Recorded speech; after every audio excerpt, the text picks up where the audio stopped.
The dust settles on the ruins of Baalbek, where stone blocks weighing hundreds of tons sit perfectly aligned. These monoliths defy the logic of the earth. They are not merely piled, they are positioned with a precision that mocks modern engineering. Engineers arrive with lasers and heavy machinery, mapping the angles, measuring the density, and walking away in silence. They cannot replicate the feat. They cannot even explain the method of transport. For centuries, the common narrative pointed toward giants, a convenient myth to explain the impossible. But look closer at the stone. The seams are so tight that a blade cannot pass between them. The surface shows no tool marks. This is not a monument built by hands that tire. It is a structure placed by a force that viewed gravity as a suggestion rather than a law. We are left staring at the impossible, waiting for the silence of the stone to finally break. For centuries, we were told the giants moved them. We were told of massive, hulking figures walking the earth, stacking stone with raw, brute force. But look closer at the ancient scrolls, and the narrative shifts. The word Nephilim does not mean giant in the physical sense. It is a translation error that has blinded us for millennia. It stems from the Hebrew Nephal, meaning the fallen. This is not a story of height. It is not a story of massive limbs or impossible strength. It is a record of a spiritual and genetic fracture. When you strip away the layers of folklore, you find something far more precise. The fallen implies a descent, a transition from one state of existence to another. It describes entities that did not belong to the earth, but were cast into it. The scrolls do not speak of creatures that grew tall. They speak of beings that arrived from elsewhere. By mislabeling them as giants, we have ignored the true nature of the threat. We have been looking for footprints in the sand when we should have been looking for the source of the corruption. The shift is subtle, but it changes everything. We are not dealing with a history of physical labor. We are dealing with the origin of a divide that runs through the very core of our history. If the scrolls are not a record of height, they are a ledger of biology. We are looking at a fracture that goes deeper than bone or blood. The ancient texts describe an intervention that did not seek to conquer land, but to rewrite the human blueprint. Imagine the earth not as a home, but as a laboratory. The entities we call the fallen did not just walk among us. They initiated a process of hybridization. This was not a clash of armies on a field. It was a silent, precise alteration of the genetic code. They viewed the human form as a vessel, a substrate to be modified, refined, and eventually repurposed. Every strand of our DNA carries the echo of this ancient interference. The narrative of our evolution is not a straight line of natural selection. It is a jagged path marked by external influence. They did not use force to reshape us. They used resonance, whispering into the minds of those who held power. The fracture remains, dormant in the marrow, waiting for the conditions to trigger a final activation. This is the blueprint of our current reality. The theory of a genetic fracture is not just a concept written in ink. It is a memory etched into the very soil of Mount Hermon. Imagine the moment the silence of the ancient world was shattered. The sky did not just darken, it tore open. A jagged, impossible rift appeared in the atmosphere, bleeding a light that had no source. Through this aperture, the Watchers arrived. They were not flesh and blood. They did not descend on wings or land in vessels of metal. They manifested as shifting geometries of light, complex patterns of brilliance that defied the laws of optics. They were angles that did not resolve, shapes that pulsed with a cold, rhythmic frequency. To look upon them was to witness the architecture of a different reality bleeding into our own. They did not walk upon the earth. They occupied space, displacing the air with a hum that vibrated in the marrow of the witnesses. The mountain became a focal point for a cosmic intrusion. As they stabilized, the light intensified, casting shadows that moved against the direction of the sun. This was the point of no return. The light solidified, and the silence of the mountain was replaced by a low, rhythmic hum. The Watchers did not speak in tongues. They projected concepts directly into the minds of those who gathered. They taught the secrets of metallurgy, showing how to draw metal from stone and shape it into blades and tools of impossible durability. They unveiled the principles of alchemy, the art of transmuting matter to alter the very nature of physical reality. To the observers, this was a golden age of rapid advancement. The tools they built were precise, sharp, and stronger than anything forged by human hands. But this was a calculated seduction. Every secret shared was a hook set deep into the collective consciousness. The price of this knowledge was not gold or sacrifice. It was the human blueprint itself. They were not teaching humanity to build. They were teaching humanity to become a vessel for something else. The betrayal was absolute, hidden in the very tools that promised to liberate us. The transformation did not require chains or iron bars. It happened in the quiet spaces between heartbeats. The Watchers mastered the art of resonance, a vibration that bypassed the senses and settled directly into the architecture of the mind. They did not need to command. They simply adjusted the frequency of human thought. It was a subtle, persistent whisper that felt like one's own intuition. A leader would look at a map and see a path that was not there before. A builder would carve a stone with a pattern that defied logic, driven by an impulse that felt like inspiration but was actually a blueprint for a different reality. The hybridization was a silent, biological drift. It was the slow recalibration of human intent to match the cold, calculated goals of the architects. They steered civilizations toward the worship of hidden gods, turning temples into focal points for this resonance. The people did not know they were being changed. They felt the surge of new ideas and believed they were evolving. In reality, they were being hollowed out, their biological potential repurposed to serve a design they could not comprehend. The influence was absolute, a persistent hum. The resonance found its anchor in the seat of power. A king sat upon his throne, the heavy stone cold against his back, but his mind was no longer his own. He looked out across the court, and those who met his gaze felt a sudden, inexplicable chill.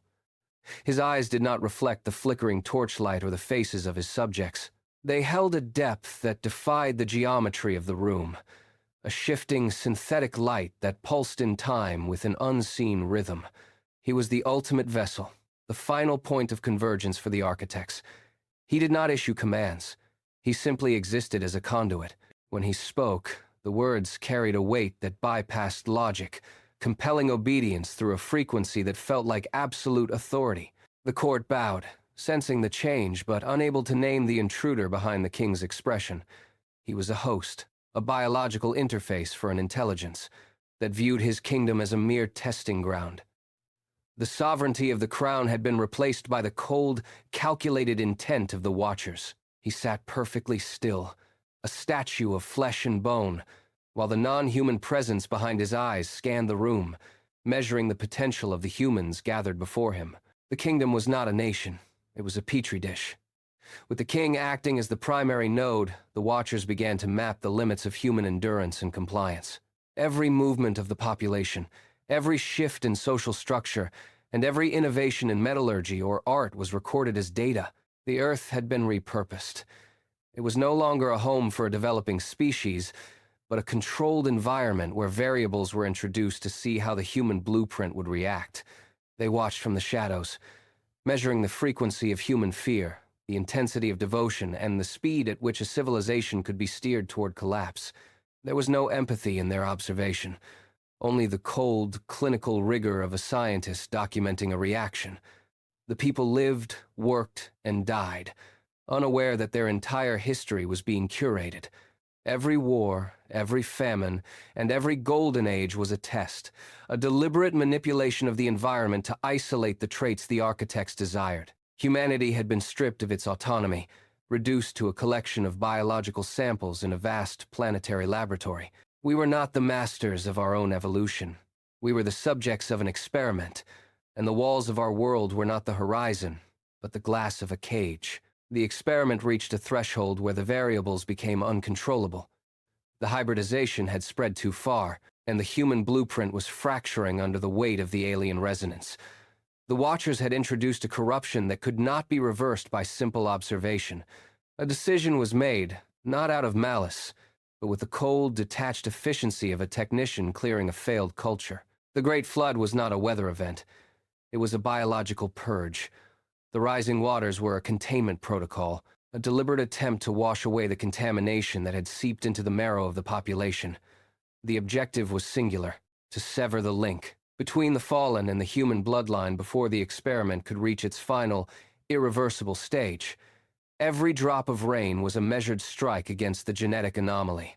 The oceans surged, not to punish, but to reset the baseline. The architects watched as the structures of civilization dissolved, calculating the survival rates of the untainted. It was a violent, systematic effort to prune the branches of a tree that had been grafted with non-human DNA. The waters eventually receded, leaving behind a world that appeared cleansed, yet the architects knew the truth. The purge had failed. The genetic signature of the fallen was not washed away. It had retreated into the deepest recesses of the human genome. It was a silent, invisible stowaway in the blood of the survivors. This was not a physical remnant that could be found or destroyed, but a coded instruction set woven into the very fabric of human biology. It sat dormant, a biological sleeper cell, waiting for the right environmental triggers to initiate its sequence. Every generation that followed carried this silent passenger, an ancient, encoded memory of the intervention.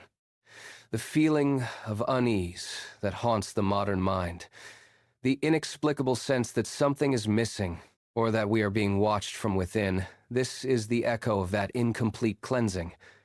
The code is not a foreign object, it is integrated, a part of the blueprint itself. It operates in the dark, beneath the threshold of conscious thought, steering the development of the species. The dormant code does not remain quiet by choice. It waits for the specific frequency of a changing world. We are approaching the threshold where the environment itself begins to mirror the conditions of the original intervention. The air we breathe, the radiation of our own technology, and the synthetic structures we build, these are the keys turning in the lock. The virus within the marrow is sensitive to this shift. It responds to the resonance of a world moving away from the organic and toward the artificial. As the global landscape aligns with the architect's original design, the dormant sequence begins to pulse.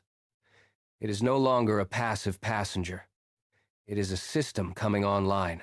Every decision made in the halls of power, every leap in our own computational capacity, provides the energy required for the final activation. The human body is becoming a vessel for a process that was set in motion 5 millennia ago. We are not merely living our lives. We are providing the biological infrastructure for a return. The blueprint is no longer stable. It is shifting, rearranging itself to accommodate the return of the architects, turning the very cells of the host into the instruments of their own transformation. The transition is no longer theoretical. It has migrated from the shadows of history into the sterile, white-lit reality of the modern laboratory. Here, the war for the human blueprint is fought with microscopic precision. Geneticists sit before screens, manipulating sequences with CRISPR, believing they are the masters of their own evolution. They do not see the pattern. They do not realize that the tools they use, the ability to cut, paste, and rewrite the fundamental code of life, are not their own inventions. These are the recovered technologies of the architects, unearthed from the silent data of our own DNA. Every successful edit, every breakthrough in synthetic biology is a step toward completing the work that was interrupted by the flood. The scientists are not the architects. They are the unwitting agents of a design they cannot perceive. They focus on curing diseases or enhancing performance, yet each adjustment aligns the human genome closer to the original, non-human specification. The laboratory is the new temple.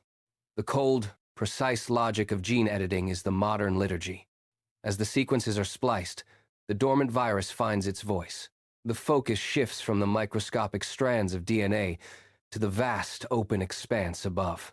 In the upper atmosphere, the objects appear silent, geometric, and defying the physics of our world. We call them UAPs, searching for signals from distant stars, assuming they are visitors from across the galaxy. This is the ultimate misdirection. They are not travelers from afar, they are the architects returning to the site of their original project.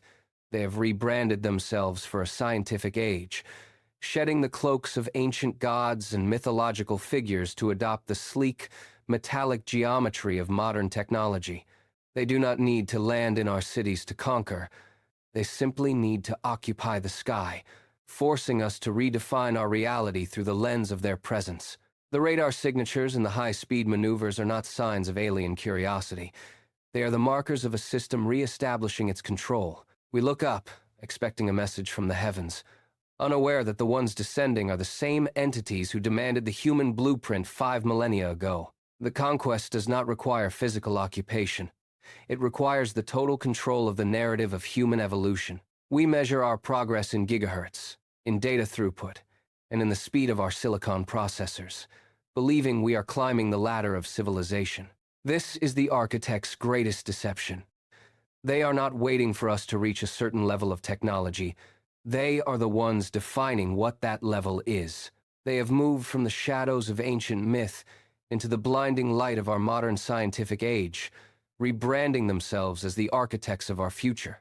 They steer the research, they fund the breakthroughs, and they whisper the solutions into the minds of those who hold the keys to global infrastructure. A king sits on his throne, his eyes reflecting a cold, synthetic light that does not belong to the sun. He is a vessel, a host for an intelligence that views the earth as a laboratory. Every decision he makes, every policy he signs, is a calculated step toward a final, non-human specification. We are being groomed. They only need to ensure that when we look into the mirror of our own future, we no longer recognize the human soul staring back. The sky is merely the surface. Beneath the crust, in the deep, crystalline caverns that map the tectonic fractures of the earth, the true command center operates. Here, the air is static, charged with a frequency that vibrates through the bedrock. This is where the whispers originate. They do not travel through wires or radio waves. They resonate directly into the neural pathways of those who hold the keys to global power. A world leader sits in a secure room, staring at a screen displaying a map of impending conflict. He reaches for a pen to sign a treaty that will stabilize the region, but his hand pauses. The logic of the document feels wrong, yet the impulse to sign it is overwhelming. He is not acting on his own volition. He is a conduit for a non-human intelligence that has been pulling the strings for 5 millennia. Every illogical policy, every sudden shift in geopolitical alliances, and every decision that seems to lead toward inevitable collapse is a direct result of this subterranean influence. The room is silent, but the war is being won in the dark. The barrier between the past and the present is no longer a wall. It is a membrane, and it is tearing. For centuries, we treated the ancient scrolls as static history, a record of events long concluded. That was the final error. The boundary is thinning to the breaking point, and the pressure of the past is bleeding into our reality. We are not reading history anymore. We are living it. Every tremor in the global markets, every sudden, inexplicable shift in the atmosphere, and every moment of collective confusion is a symptom of the breach. The war for the human blueprint has moved from the subterranean caverns into the streets, the boardrooms, and the digital networks that bind us. The architects are no longer content to whisper from the shadows. They are forcing the convergence of their timeline with our own. We feel the shift in the air, a static charge that makes the skin crawl, signaling that the final chapter has begun. There is no more time to analyze the data. The conflict that began before time has caught up to the present moment. We are the battlefield, and the ground beneath us is shifting as the two worlds collide. The observers are not in the distant past, nor are they hiding in the deep earth. They are in the room. They are the silent witnesses to every choice, every flicker of hesitation, and every moment of human weakness. They do not speak, yet their presence is a weight that presses against the air. They wait in the corners of the office, the quiet of the bedroom, and the static of the digital screen. They are the architects of the current age, watching the human soul drift further from its origin. They do not need to intervene, because they have already set the stage. They watch as we trade our history for convenience, our autonomy for comfort, and our essence for the promise of a future that is not our own. The Nephilim are not behind us. They are the silent observers waiting for the final threshold to be crossed. They are counting the seconds until the human soul forgets its own name, its own source, and its own purpose. The ancient scrolls are not relics of a dead civilization. They are an unsealed mirror. As the final seals break, the light from the parchment does not illuminate the past. It casts a harsh, clinical glare onto the present. You are not reading the history of the Nephilim. You are reading the diagnostic report of your own era. Look at the lines of the text. They are not ink. They are a map of the fracture within the human blueprint. The war is not fought in the clouds or the deep earth. It is fought in the space between your own thoughts. Every time you choose convenience over truth, or comfort over the difficult memory of your origin, the battlefield shifts in their favor. The mirror is turned toward you now. You see the reflection of a species that has forgotten its own source, a vessel that is slowly being hollowed out from within. The realization hits with the weight of cold stone. The war for the human soul is not a battle you are watching from the sidelines. It is a battle you are losing. Stop searching the clouds for giants. They are not coming from the stars, and they are not arriving in ships of light. The deception is far more precise. When the sky shifts and the air grows thin, do not look for saviors. The ones who promise salvation are the ones who have been waiting in the dark since the days of Noah. They have rebranded their influence.